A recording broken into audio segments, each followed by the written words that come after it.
So hello, everyone, and welcome to this EcoSchools coaching session aiming for platinum. Thank you all so much for joining. Sorry, give me a moment here. All right, so before we get started, I just want to take a moment to read our organizational land acknowledgement, and we encourage you to share where you're joining from as well in the chat. So EcoSchools is a national charity that supports youth leadership, environmental learning, and climate action. With staff located from coast to coast to coast on both unceded and occupied territories, we recognize the historical and ongoing injustices of colonialism on First Nations, Inuit, and Métis peoples. We are dedicated to continually develop our personal and organizational role and responsibilities to reconciliation, to support the 94 calls to action, and to integrate Indigenous perspectives and voices into our programming. As an organization, we aim to engage, support, honor, and celebrate diverse cultures, voices, perspectives, and communities across Turtle Island. We're committed to learning and unlearning by connecting our work to broader projects of social justice, inclusion, and reconciliation. As part of a growing network of schools and partners, we will continue to encourage this reflection, growth, and practice with the communities we serve.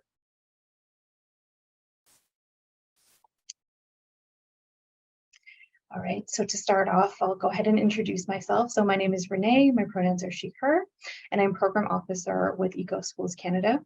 I'll just pass it over to you, Clara, to introduce yourself briefly. Thanks, Renee. And yes, I'm Clara, Senior Program Manager with EcoSchools Canada. Happy to be joining everyone here today. Great, thanks, Clara. So here is our agenda for today. So the presentation itself will be about 20 to 30 minutes to make sure we're leaving enough room for questions, which we'll open up at the end. So we're going to have a quick welcome, so an introduction to our presentation, and then we'll be going over some quick refreshers. So touching on managing your EcoSchools plan and submitting your EcoSchools plan, we'll be going over some tips for success, specifically related to aiming for platinum. And then we'll be going further into going for platinum specifically. So highlighting your path to platinum and then highlighting best practices as well as inspiration from some of our other platinum ranking schools. And then we'll have our Q&A at the end as well. Okay. I'll pass it over to you, Clara. Thank you. So we thought we'd do a little Zoom poll before getting into the presentation just to see who's here and some general experience with EcoSchools. So I'm just going to launch the poll now and you'll see some questions come up. So everyone should be seeing that on their screen now. We have a who's in the room question about what your role is at your school. And then another question here about your experience with EcoSchools. So if everyone could answer that, if you're seeing that on your screen. If you're not, let me know. I'm not seeing any answers come up so far. Do you see it on your end, Renee? Yeah, I can see that. Okay, great. So I'll give everyone a minute or so more to make your selections and submit those through the poll.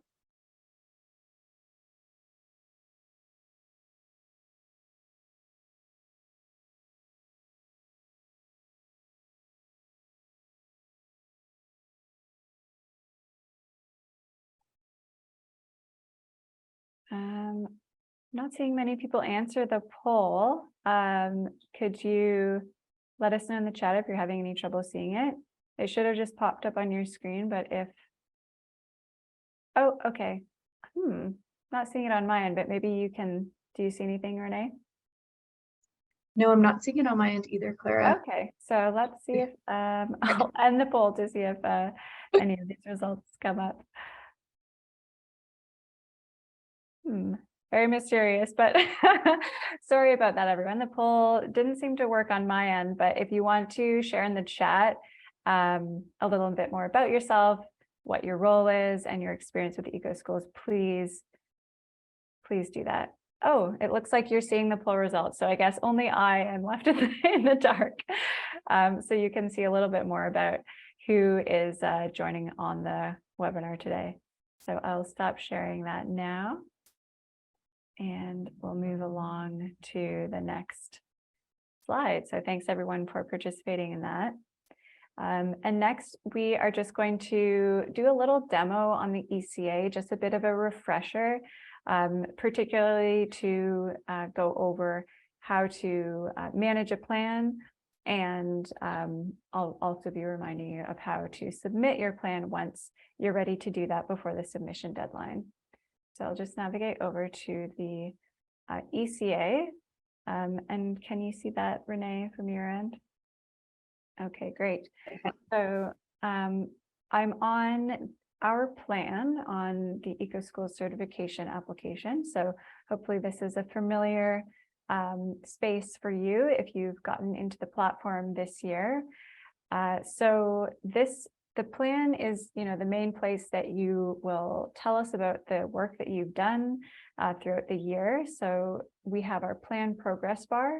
That's where you can see how many points you have accumulated so far. And you'll also see when you become eligible for different levels. So we have bronze, which is 50 to 65 points, silver is 66 to 74, gold is 75 to 100, and platinum, as you may know, is anything over 101 points. So for those of you joining today, you may be interested in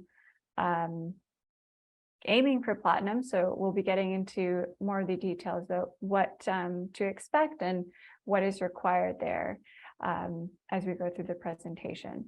But just to point out a few more areas on this plan progress area, the current level is showing you what your school is currently at. So based on the points that you have accumulated related to the certification questions that you've answered so far.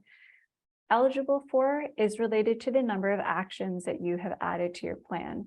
So this plan is eligible for platinum because this test school account that I'm showing you, they have added a lot of different actions to their plan. So maybe they won't actually complete all of those, and that level might change before the submission deadline. But currently, if they completed all of the actions in their plan, they could achieve, or they would be eligible to be considered for platinum. And again, if they have completed a couple other requirements for platinum. So before going further into the plan, I just want to show you the library, which is where you can add actions to your plan. So when you start your application or your plan at the beginning of the year, you may know that you're able to select from some different pre-made plans or plan pathways, as we call them. But then you can also go into the library and select from any number of actions that we have in our platform. So there's currently over 50 actions on a variety of different topics. And we also have 3 create your own actions if for any reason you're not finding an action that reflects what you have done at your school. But do make sure you review the whole library before creating an action of your own, just to make sure that that's not something we've already captured in the program. You can easily search for actions. So I'll just show you here. If I put in waste, our actions related to waste will come up, and you can select from them here. So as an example, I'll add the goose paper action to our plan, and we'll use that as an example. So you can see that after I press this plus button, it should be added to our plan. So I'll go back here to our plan and find that action. So I'll scroll through the plan, find goose paper, which we just added. And I'll just open it up to show you a little more about some of the details that you'll find in each action. So each action has an about section, which is an overview of what it's all about. In this case, we're talking about good on one side paper, so all about paper conservation and reuse. We have some broad curriculum connections, which show you some areas to spark ideas as to where you might bring this action into the classroom. SDGs, we're showing the most related sustainable development goals. And then the EcoSchools in Action section provides some photos so you can get some inspiration to see how other schools may have carried out these actions in the past. The action guide area is a step-by-step on how to undertake the action at your school. So we do recognize that actions really do look different depending on your school and your particular circumstance, but these are meant to really be guidance, and you can take what works for your school and leave out what doesn't. So we have a before you begin section, important considerations before even getting started, kind of point by point instructions on how to carry out the action, tips to guide you through. And then we always have a materials section, which includes helpful sheets or tracking sheets or worksheets that may have been created specifically to support the action. So in this case, we have a goose paper tracking sheet, which is basically just to help your school track where you currently have goose bins and where you're going to create new ones. And we also have an extend the learning section, which I'll just point out briefly. We've done some work to integrate further into our program topics related to broader movements or issues in the environmental and social justice sphere. So these are ways that you can take the learning a little bit further. So in this goose paper action, we're asking, for example, questions about how to connect it to broader topics of resource extraction, the paper mill industry, and effects upon Indigenous nations. So that's just one example of how we're framing the extend the learning section of our actions. The resources section is where we have consolidated all the relevant resources that might support you with this action. And then we've also provided some other helpful tools and resources that have been created by other organizations that are working on issues that support this topic. And then our certification questions, as hopefully you all know, is where you're entering the information about how the action took place at your school. So I'll just, as an example, fill in a couple items here. So we're asking engagement information, how many students were involved, how many staff members were involved, questions about student leadership and communication of the action. As you scroll down, you'll see there's an opportunity to provide some more information about the specific action. So in this case, we're asking, how many goose paper bins were made as an example. And then if you scroll all the way to the bottom, we have an action description field, which is mandatory for each action, and that's just for you to provide us with a little bit more information on how the action took place at your school.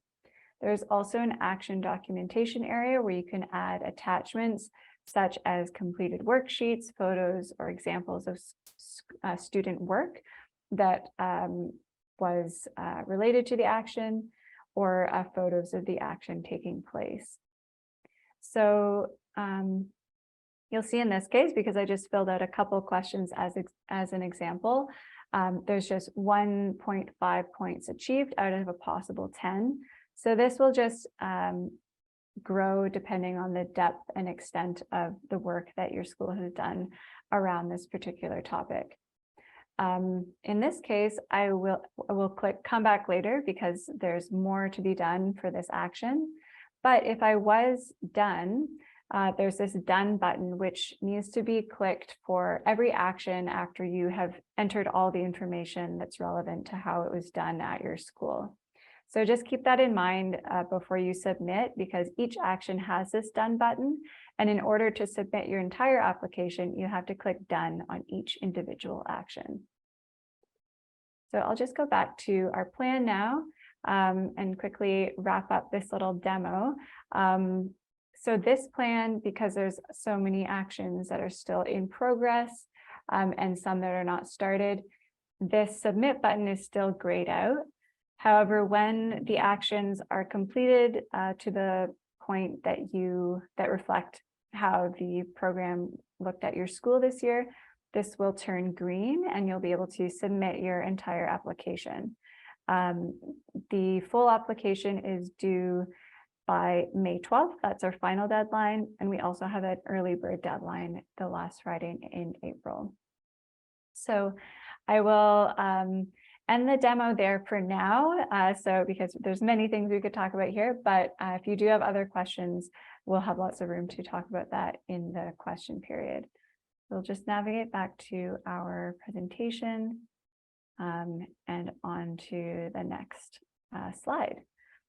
So before we get into expectations and best practices for Platinum schools, we're just going to review a few tips that are helpful for everyone to keep in mind when completing your application this year.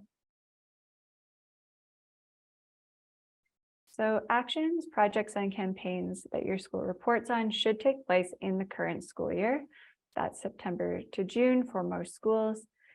And EcoSchools is an annual certification program, so we assess the environmental action and learning that schools undertake within a given school year.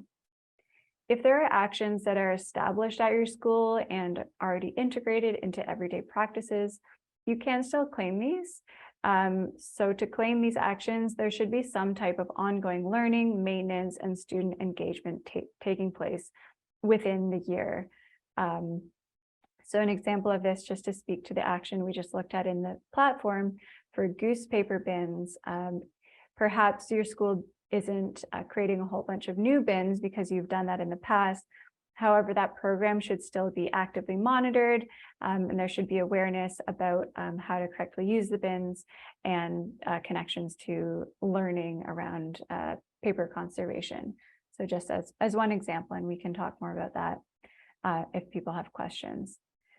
Also, if there's work taking place after the submission deadline, you can still report on it in your application. So that applies mostly to the period of between May and when school's out in June. So there might be some actions, particularly outdoor actions, planting gardens, that type of thing that your school is doing at that time of year. So you're still welcome to report on those, just report on what is being planned and any estimates of engagement numbers that you know. And next is just a note about avoiding duplication when reporting on actions. So it is important to make sure you're not claiming the same action twice. So an example of this is if there's overlap in certain activities that your school did.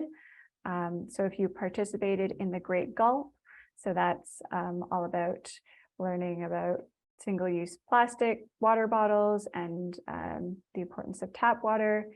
This and then you connected it to this type of learning about single-use plastics.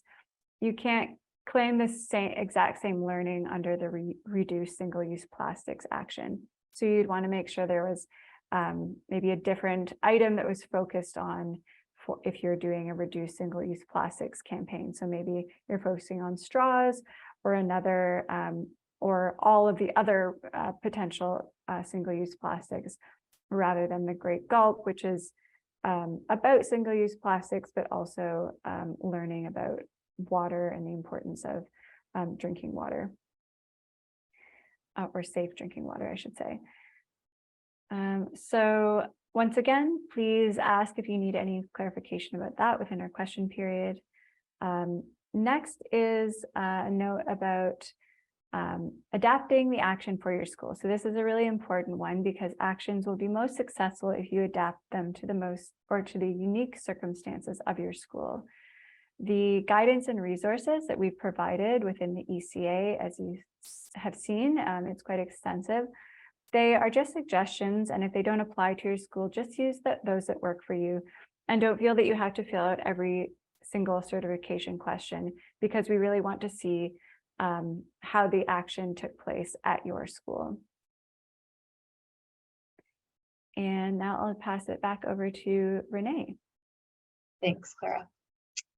Okay, so we're now going to talk about what to expect when you're aiming for Platinum certification, as well as best practices and ideas for inspiration. So a Platinum school is more than just an eco school that certifies at or with 101 or more points.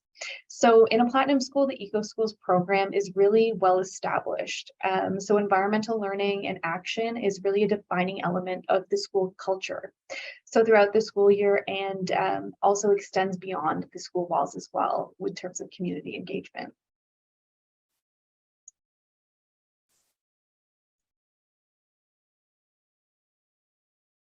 So if Clara, if you're able to just put that link in the chat for people to follow along if they wish, we've created an accessible rubric here for guidance on the criteria that EcoSchools Canada uses to assess these school applications. So the first page here outlines like the broad expectations of a Platinum school, as well as the core requirements that must be fulfilled in order to certify at this level. So first and foremost, you must create a plan on the ECA, and this plan must show that you intend to collect 101 points throughout the year. So this will then prompt the Platinum eligibility questionnaire to pop up automatically in the ECA. And this questionnaire is due annually on the last Friday of January. And the purpose of the questionnaire is to ensure that you're prepared to fully take on the task of pursuing Platinum. So your answers to this questionnaire must satisfy this rubric that we've just shared. Do note that we've extended the questionnaire deadline to February 13th this year, since it was the first year that we were introducing this questionnaire. So if you are hoping to submit your application at Platinum this year, but have not filled out the questionnaire yet, please do contact us as soon as possible. So your plan must also be submitted by the deadline, and your school must achieve at least 101 points, as I stated. Your school may also be asked to participate in a school visit, which I'll speak to more about in a couple of slides. And finally, all program elements, which I will show you on the following page, must be fulfilled. So the rubric goes into more detail of what a robust EcoSchools program looks like in practice. So for Platinum EcoSchools, we expect that all of these elements are fulfilled. So these program elements are rigor, collaboration and reach, student leadership, and extensions and reflections. And as I said, we will link the rubric in the chat so you can review these components that are taken into account in detail, as well as the key certification questions that are relevant to these program elements. And now we'll review what you can expect going forward for this year. So as you know, the eligibility questionnaire was due January 27th and extended to the 13th of February and is required to earn a Platinum certification. Again, please do let us know if for any reason you missed this deadline or have not seen the questionnaire in your ECA account. So the early bird deadline and final deadline for Platinum schools are the same as all other schools. And another note is that school visits are required for a portion of certifying EcoSchools each year. So any EcoSchool may be requested for a visit. However, because Platinum is the highest level of certification, Platinum schools are more regularly visited. So selected schools will be contacted in late winter to early spring to schedule a visit, and these visits take place between mid-May and early June. So do note that if a Platinum school is contacted for a visit, participation is required to certify at the Platinum level. If you choose not to pursue Platinum certification this year, please do let us know. And these visits don't last more than about 30 minutes and are really an opportunity for us to check in about your experience in the program in the past year and clarify any questions about your application. And you're welcome to join the visit with your eco team or class, and students are very welcome to attend as well. I'll pass it back over to Clara. Awesome, thank you, Renee. So in these next following slides, we're just going to take you through some examples of best practices and inspiration for schools that are aiming for Platinum. So first, it's a best practice to establish clear roles and responsibilities for those at your school who are planning and carrying out EcoSchools actions. In the Getting Started action, which is one of the mandatory actions, just one of two mandatory actions within our platform, you have the opportunity to tell us about who is on your eco team and how often you meet. In the action documentation section, you could add and upload photos such as the sign-up sheet that you see on the screen to demonstrate the different roles on your eco team. And having representation from different grades and a variety of staff members will make your team even stronger.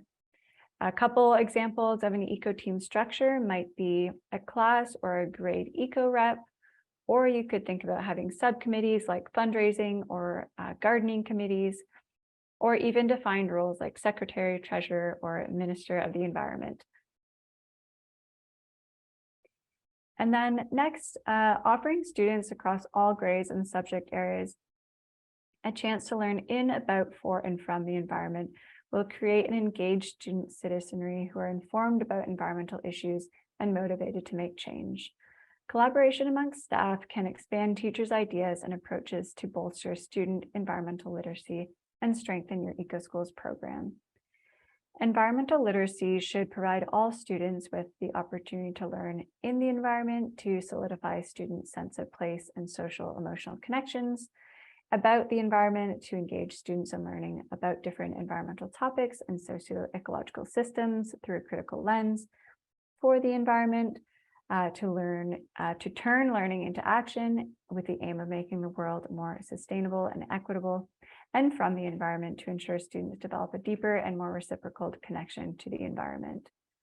So additional guidance, much more additional guidance can be found in the environmental literacy action, in addition to getting started.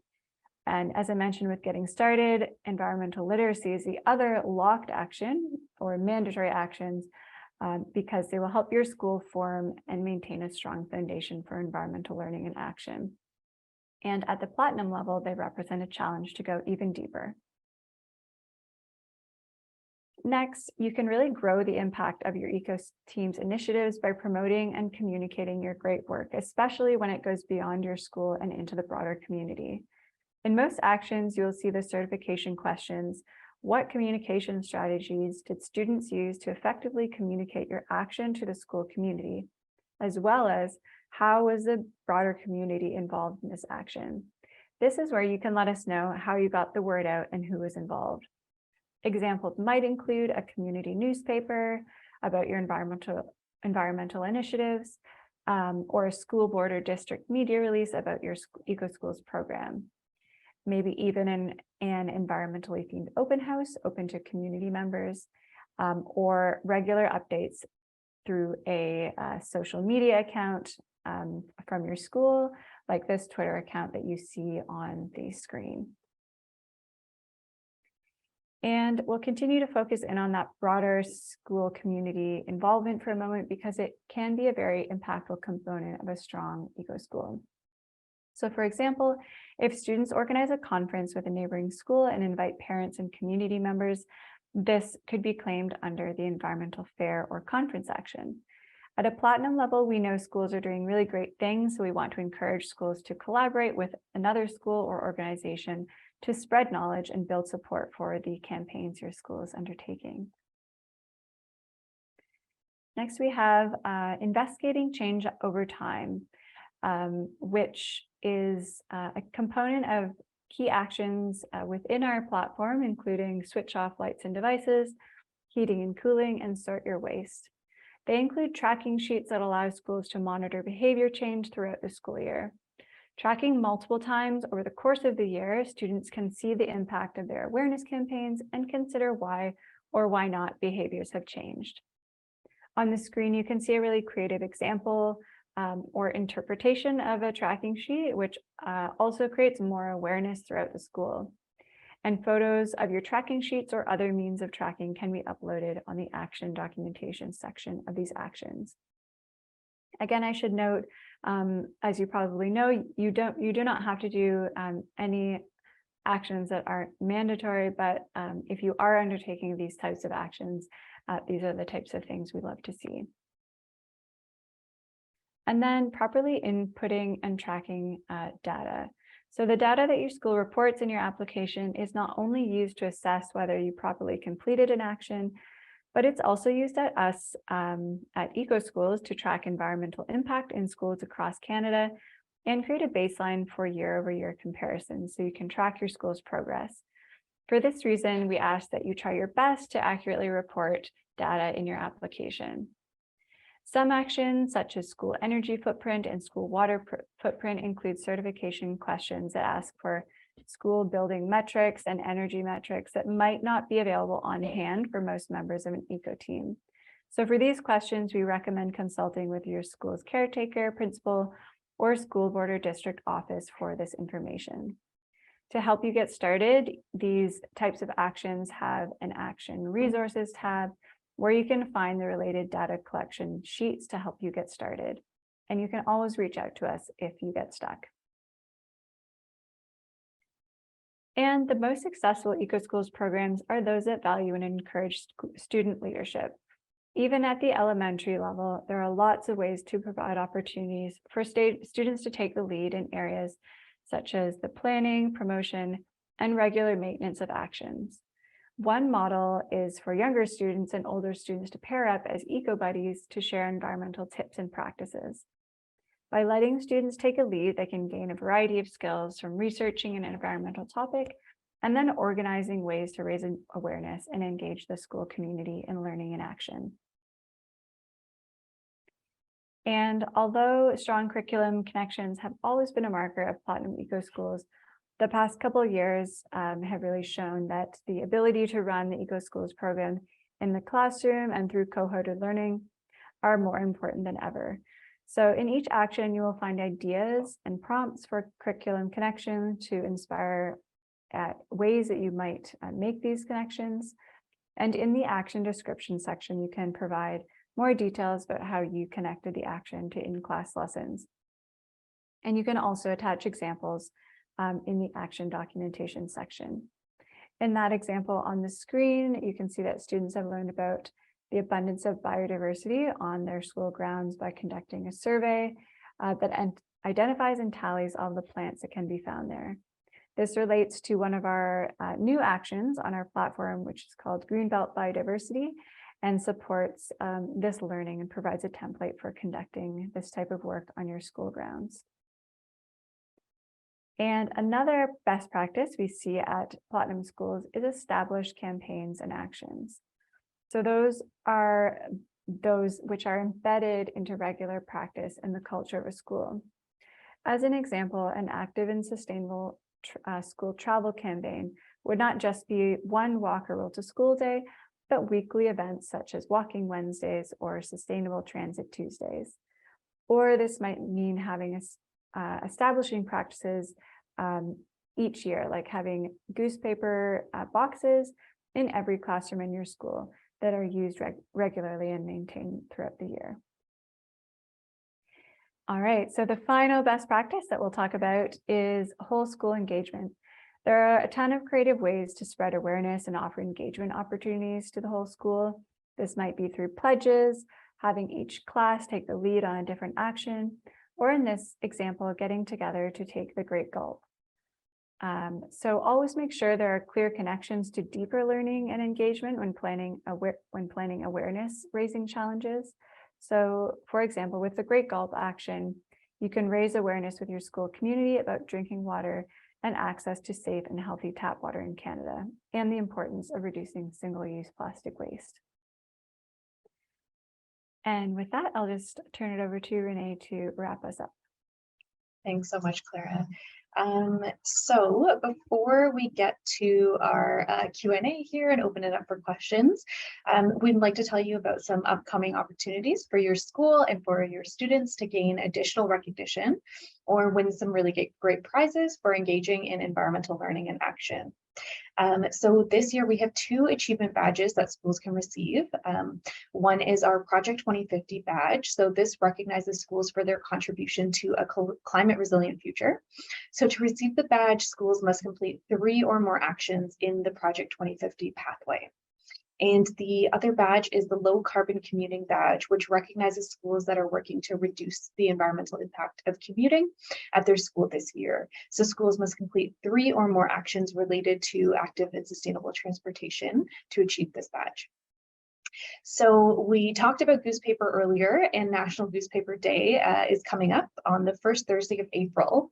So we will be celebrating by promoting responsible paper use, and you can get involved in this and win a great prize by showing us your Goose Paper bins creations through our social media.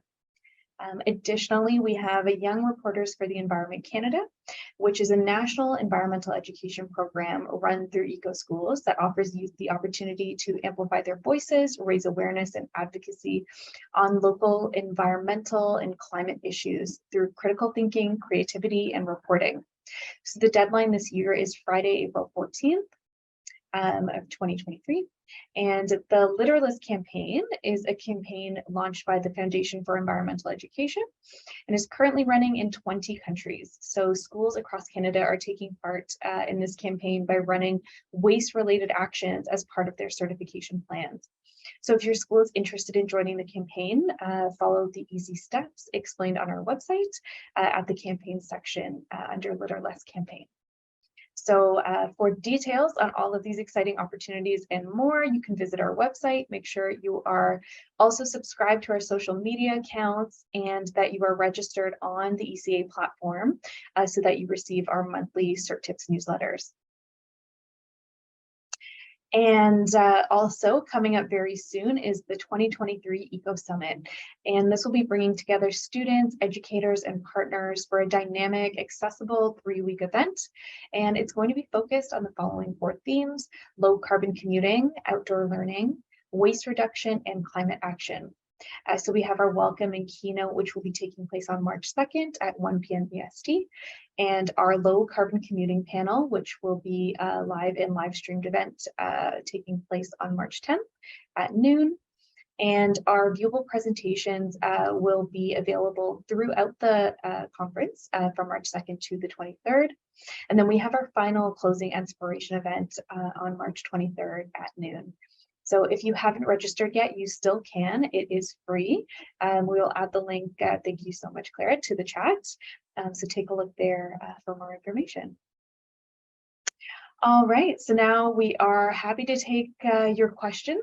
So if anyone has questions, feel free to ask us now, ask us in the chat, or unmute, and we can go from there.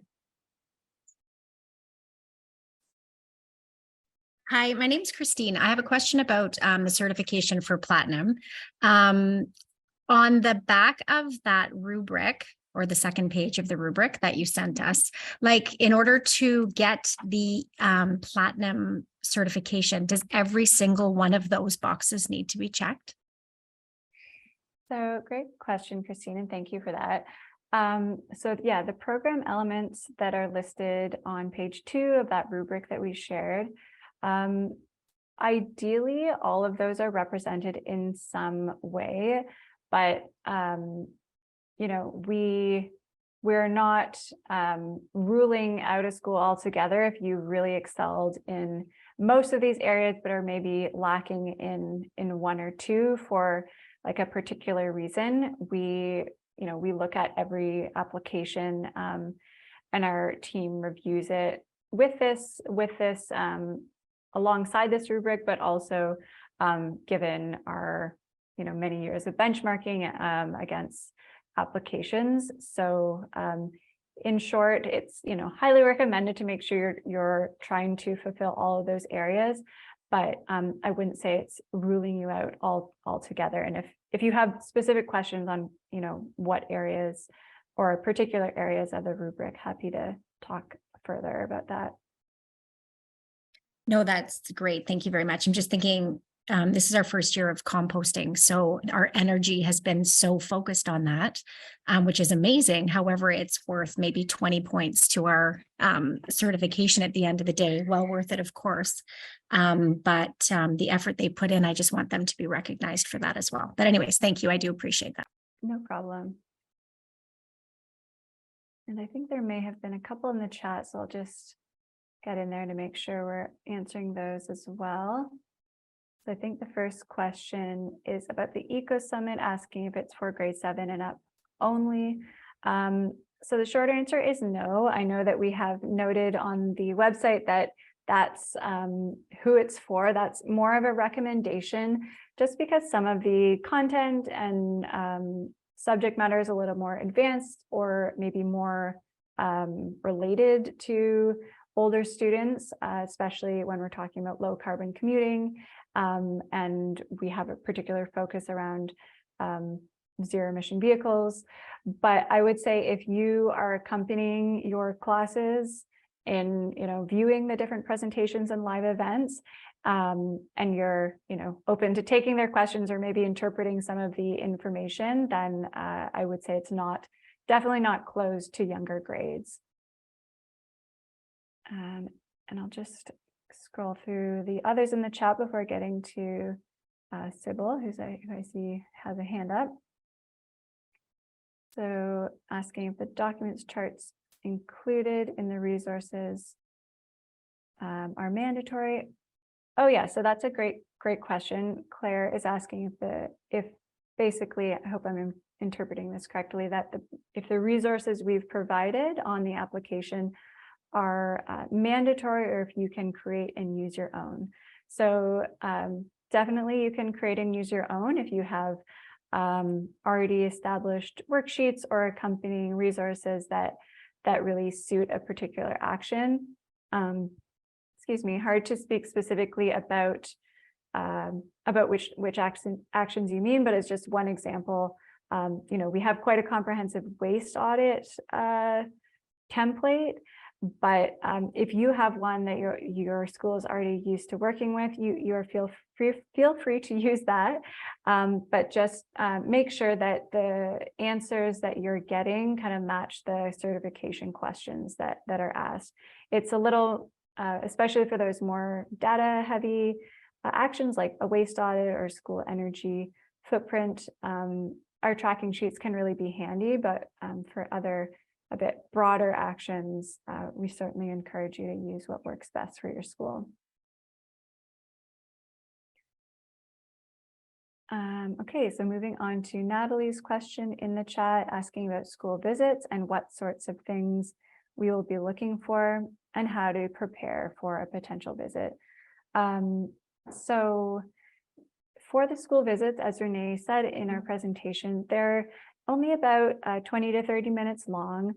We don't want to, put a lot of pressure on the visits, because we know that schools and school communities and students are all very busy and have a lot on your plates already.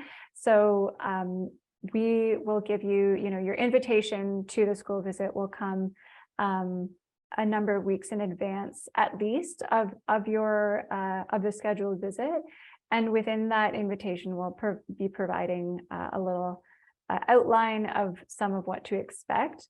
But in general, we're just asking some questions about your experience in the program this year, potentially clarifying something that we read in your application, if anything is unclear, but really looking to both answer some or ask some clarifying questions, but also provide some guidance and support for you within those visits as well. Okay, and I think that's all in the chat at the moment. So sorry, I have a question. It's not related to this, but we applied for the grant. So when we will know about it? Is that the Greenbelt grant you're referring to? Yeah.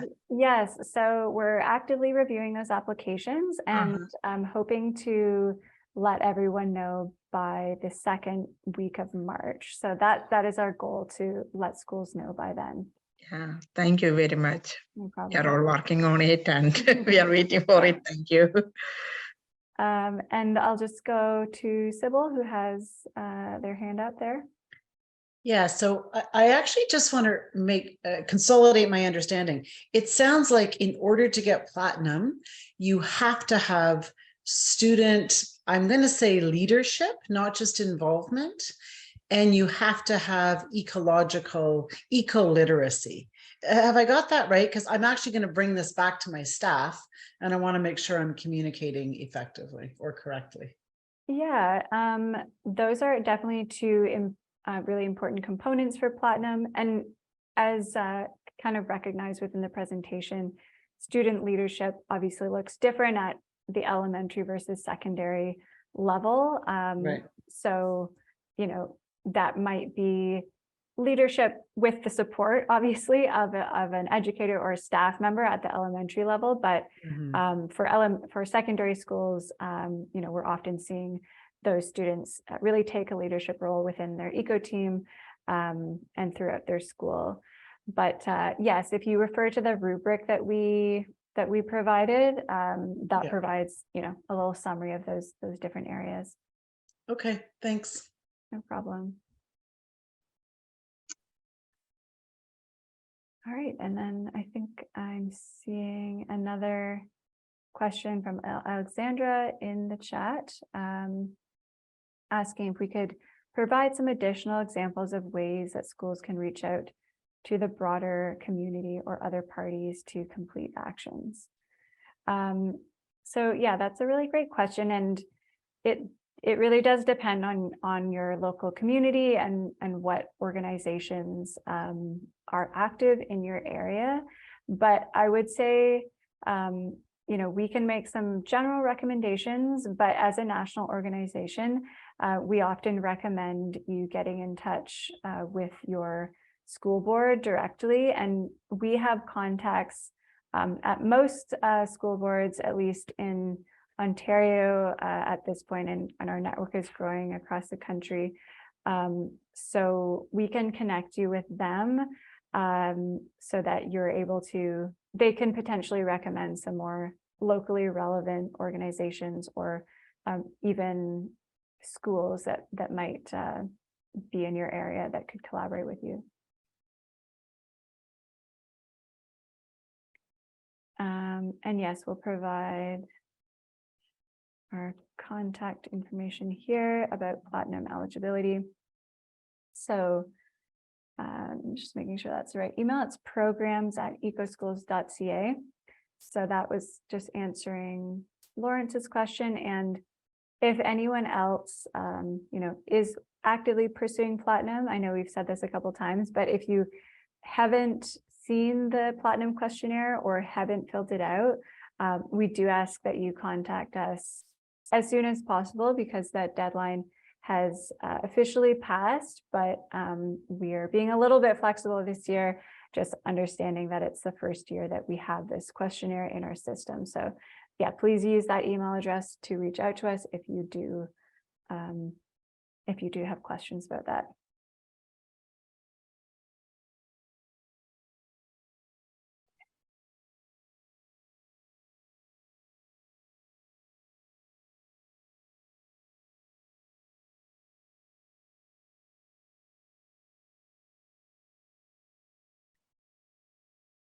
Any other questions either in the chat, or again, feel free to unmute yourself or raise your hand.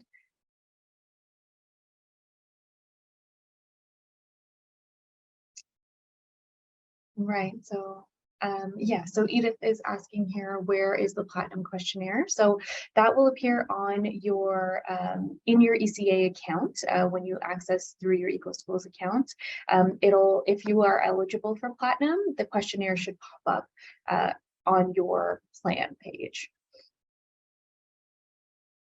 And just further to that, if you are not seeing the platinum questionnaire, but you would like to pursue platinum, you just have to make sure that you have, when we say eligible for platinum, that just means making sure you've added enough actions to your plan so that in that little plan progress bar that we showed you, it says that you're eligible. So it's being eligible just means it's more about the potential points that you could accrue within your plan, and has been put in place so that schools are planning ahead with sufficient time, especially those that are aiming for platinum. We just want to make sure you're kind of thinking ahead earlier in the year, and making sure that you've picked out the campaigns and projects that you are intending to complete. I hope that helps, and do let us know if you haven't been able to find it. All right, so with that, we're going to end the webinar. Have a wonderful day, everyone. Thanks for connecting.